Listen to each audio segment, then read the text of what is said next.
Çin tarafında, Orta Asya'da bir ülke. Ama özerk bir ülke.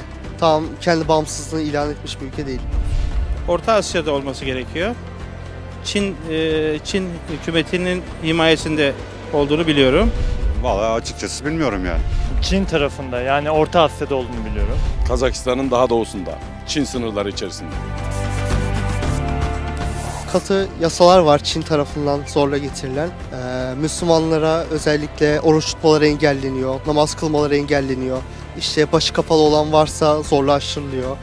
Bir de tamamen kendi bağımsız bir ülke olmadığı için, Çin'e bağlı özerk bir ülke olduğu için özgür hareket de edemiyorlar. Bir nevi onlara bağlılar.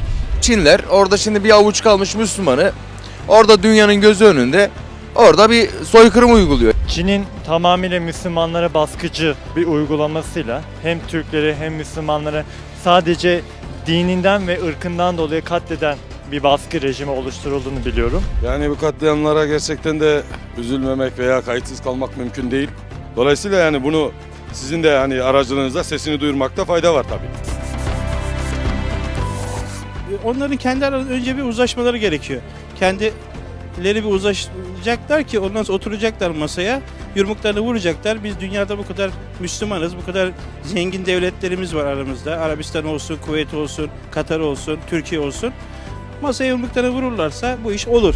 Ya basın öyledir ya da işte bu ekonomik ya da başka bir şekilde o devleti baskın altında tutması lazım. İslam İşbirliği Teşkilatı dünya çapında bir şey yaptığını görmedim aslında. O yüzden ne Filistin meselesinde ne Suriye meselesinde bir şey yapmadı. O yüzden orada da bir şey yapacağını sanmıyorum.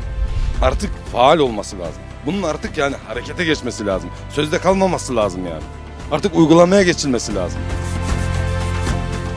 Buradaki halka yani bir can simidi olabilir.